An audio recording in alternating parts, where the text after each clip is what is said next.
You're listening to an Airwave Media Podcast. What's something you learned in history class that you feel like wasn't the whole truth? Better yet, what's something you didn't learn at all that was omitted completely? That's what I like to call redacted history. My name is Andre White, the host of the Redacted History Podcast, the place where history's forgotten events, heroes, and villains get their story told, one episode at a time. The Redacted History Podcast. Real history never dies. Stream the Redacted History Podcast on Apple Podcasts, Spotify, or wherever else you get your podcasts.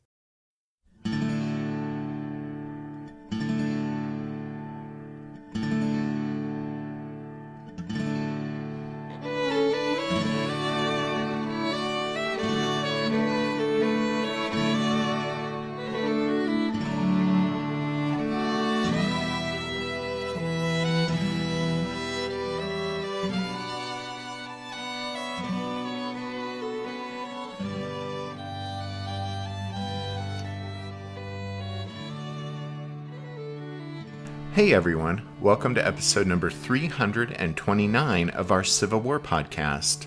My name is Rich. And I'm Tracy. Hello, y'all. Thanks for tuning into the podcast. As y'all recall, we used the last episode to start to talk about Rhodes' plan to attack south from Oak Hill with three of his brigades, those of O'Neill, Iverson, and Daniel. As Dick Ewell and Robert Rhodes envisioned it, the attack would come crashing down on the right end of the Federal First Corps line, roll it up from north to south, and drive the Yankees from the field. But, as John David Hoptak points out in his book, Confrontation at Gettysburg, Rhodes' plan quickly ran off the rails as, quote, poor communication, vague directives, uninspired leadership, and an imperfect understanding of the Union positions would all combine to result in a series of disjointed, costly assaults. O'Neill's brigade was the first to come to grief when it advanced sometime after 2 o'clock that afternoon. Volleys of musketry from the Union soldiers in Henry Baxter's brigade raked O'Neill's lines, and the Confederate attack quickly foundered. Captain Robert Park of the 12th Alabama wrote in his diary that the, quote, balls were falling thick and fast around us and whizzing past and often striking someone near. Rather than leading the attack in person, Edward O'Neill had remained in the rear, and so his Alabamans, without leadership from above, were staggered and then forced to pull back, leaving behind dozens of dead or wounded, while many others fell into Federal hands as prisoners. Rhodes would later report that the assault, quote, was repulsed quickly and with loss. Just minutes later, Iverson's brigade of North Carolinians came sweeping down from Oak Hill. On the Federal side, Division Commander John Robinson directed Baxter to change position to confront this new threat. Having successfully fended off O'Neill's attack, Baxter was now able to form a new line facing west, and then his men, with deadly patience, waited behind the cover of a stone fence as Iverson's 4 regiments approached their position. The rebels, inexplicably advancing without skirmishers spread out to the front, were completely unaware that 1,400 Union soldiers were concealed nearby. To make matters worse, Alfred Iverson, like O'Neill, also preferred to remain behind and watch, rather than lead his men forward in person. And so as the historian of the 23rd North Carolina would later bitterly declare, quote, unwarned, unled as a brigade, went forward Iverson's deserted band to its doom. The Confederates, in perfectly ordered ranks, came on at an angle to the stone fence, aiming for a patch of woods beyond the end of Baxter's line, and thus unwittingly presented their left flank to the concealed Federals. In that way, the rebels blundered forward into a perfectly designed ambush, and when Baxter's men rose up from behind the stone fence and opened fire, that first devastating volley dropped North Carolinians by the hundreds. In a matter of minutes, Iverson lost 800 of his 1,300 men. The destruction of Iverson's brigade is one of the great tragedies of the Battle of Gettysburg, but, like much of the action on the first day of the fighting, it's a part of the battle that's little known or appreciated by most people. In his book on Gettysburg, Stephen Sears writes, quote, Iverson's brigade was wrecked beyond any further use, and Iverson himself thrust into limbo. There would be rumors of cowardice and drunkenness, and while proof of such charges was lacking, it was evident that his men would no longer tolerate him in command. The mortally wounded Colonel Daniel Christie of the 23rd North Carolina told his surviving men that while he might not live to command them again, he would see to it that the imbecile Iverson never should. Nor did he, and 3 months later, Alfred Iverson was transferred out of the Army of Northern Virginia. Edward O'Neill, too, was permanently tarnished as a brigade commander. Lee pocketed O'Neill's promotion to brigadier general, confining him thereafter to regimental command.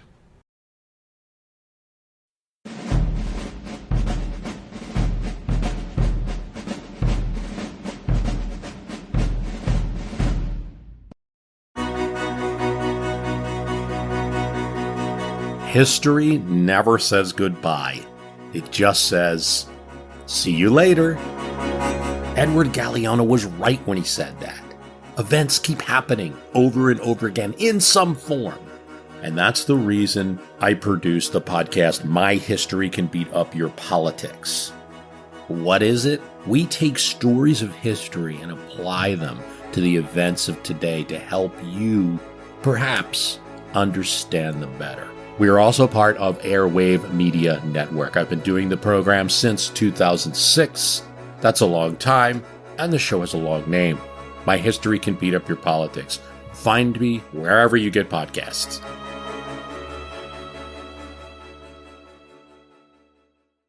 Did archaeologists discover Noah's Ark? Is the rapture coming as soon as the Euphrates River dries up? Does the Bible condemn abortion? Don't you wish you had a trustworthy academic resource to help make sense of all of this?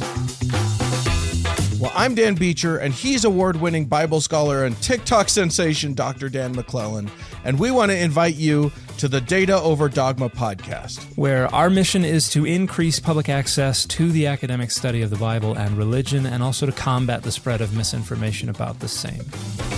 But, you know, in a fun way. Every week we tackle fascinating topics, we go back to source materials in their original languages, And we interview top scholars in the field. So whether you're a devout believer, Or you're just interested in a clear-eyed, deeply informed look at one of the most influential books of all time, we think you're going to love the Data Over Dogma podcast. wherever you subscribe to awesome shows. The decisive repulse of O'Neill's Alabamans and the dramatic destruction of Iverson's North Carolinians left the 3rd Brigade in Rhodes' assault, Daniel's, moving ahead on its own. 35-year-old Junius Daniel commanded 4 North Carolina regiments and 1 battalion, and at just over 2,100 men, it was by far the largest brigade in Rhodes' division. Iverson, as his brigade was getting slaughtered, appealed to Daniel for support. Daniel led his men forward, sweeping down across the fields about 200 yards to the right rear of where the survivors of Iverson's brigade were hugging the ground as Baxter's Federals blazed away at them from behind the stone fence. Daniel was a well-respected officer with an excellent reputation, but he'd never before led a brigade in a large battle like Gettysburg. Now, on the afternoon of July 1st, he found himself thrust into a tricky spot. He wanted to support Iverson and at the same time deal with the Union soldiers in Sheed's Woods, but as his men advanced south, they started to come under fire from some other Federals positioned directly to their front. Those Federals were Roy Stone's Pennsylvanians, who were facing north along the Chambersburg Pike. At this point, you may be going, now wait, what? Since this portion of the fighting isn't terribly familiar to a lot of people, and this section of the battlefield isn't as well known to most people, but very simply, all of this is taking place north of the Chambersburg Pike, which has kind of been our touchstone landmark in the fighting that has taken place so far. And most recently, we've also injected Oak Hill into the discussion. So, moving north from the Chambersburg Pike, you have the railroad cut, then Sheed's Woods, which is held by Cutler's Federals. Tying into Cutler's position, Baxter's brigade had extended the Union line north to the Mummasburg Road.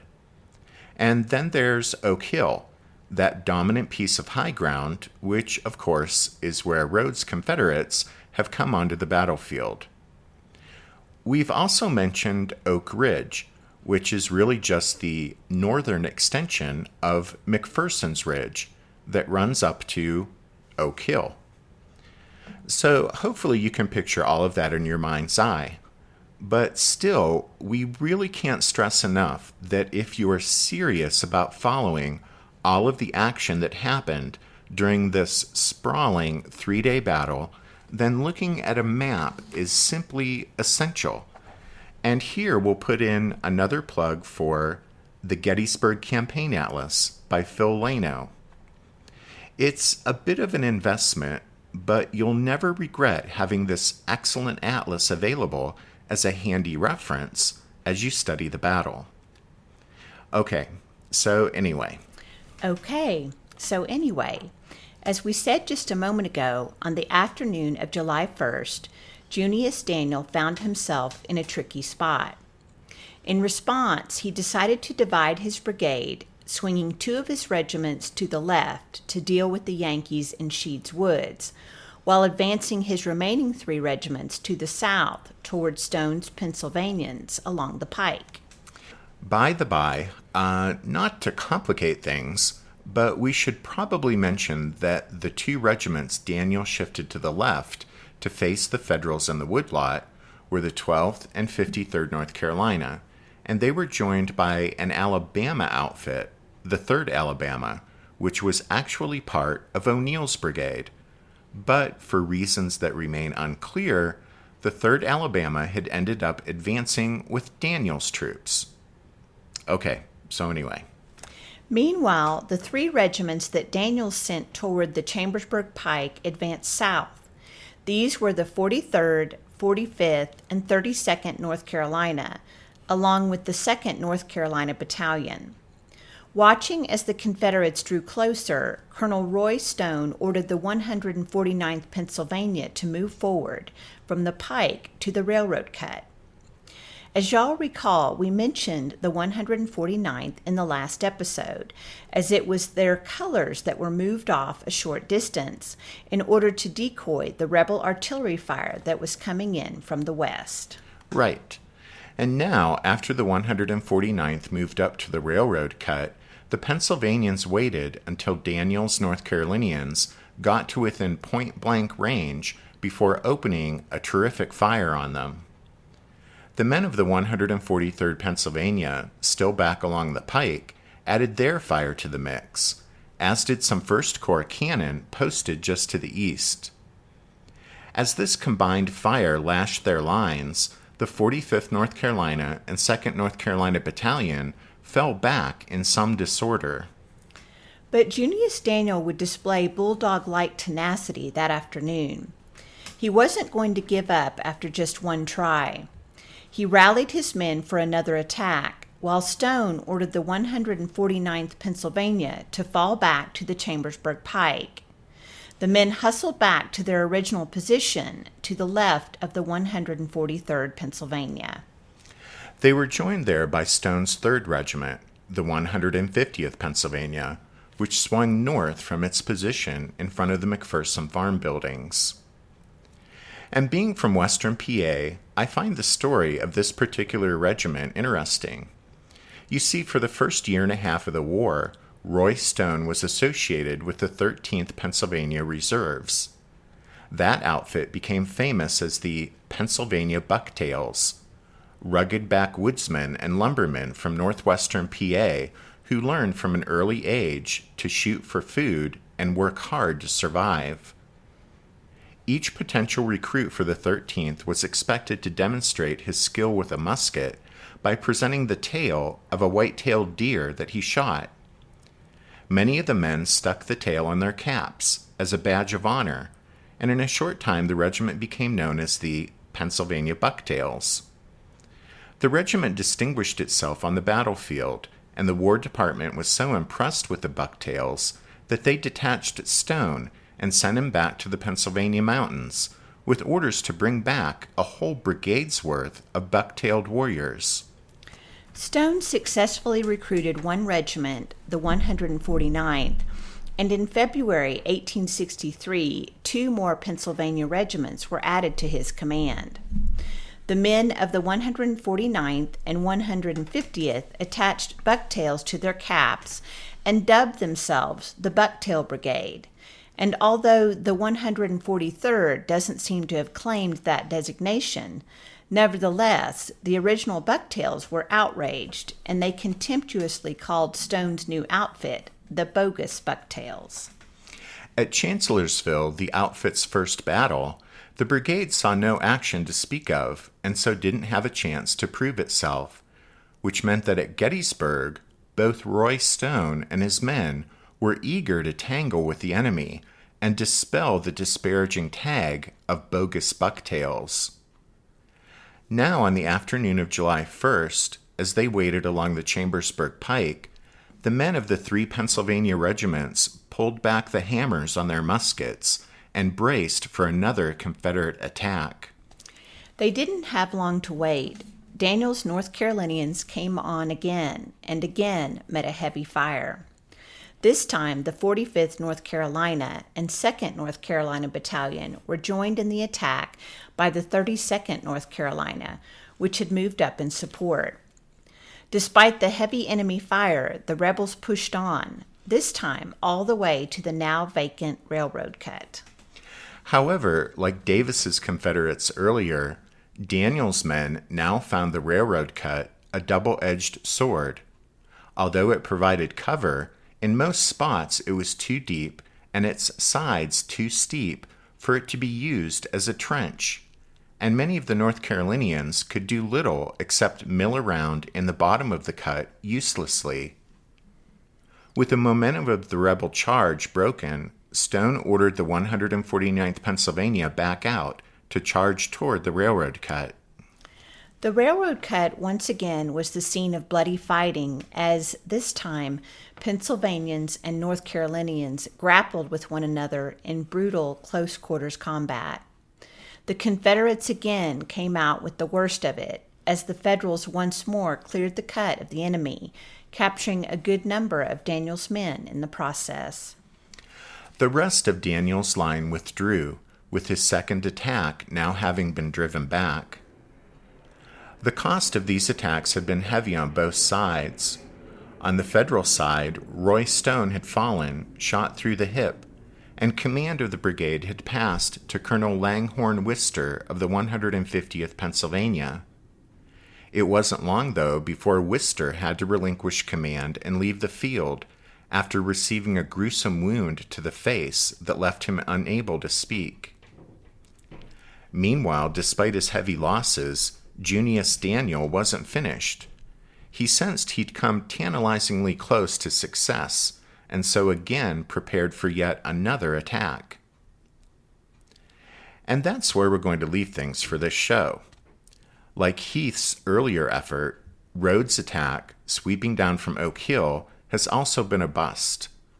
The Union First Corps is putting up a tenacious defense, yielding not an inch of ground there on the western outskirts of Gettysburg, and turning back repeated rebel assaults.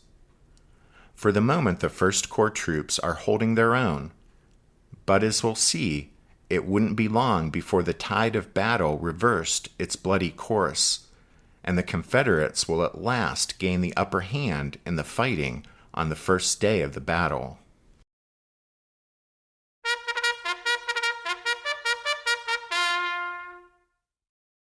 That means it's time for this episode's book recommendation. And our recommendation this time is Gettysburg, The Stories of Men and Monuments as Told by Battlefield Guides by Frederick W. Hawthorne. We picked up this book when we were at Gettysburg last summer, and over the past year have found it to be an enjoyable resource to page through. There are so many statues and monuments at Gettysburg, and there's an interesting story that goes along with many of them. As a tie-in to this week's episode, if you visit the battlefield today and are there near the McPherson Barn, you can find the monument to the 149th Pennsylvania Infantry, which features a Union soldier with, yes, you guessed it, a bucktail on his cap. As always, you can find all of our book recommendations if you head over to the podcast website, which is www.civilwarpodcast.org. And then as we wrap up this show, we want to give a shout out to the newest members of the Strawfoot Brigade.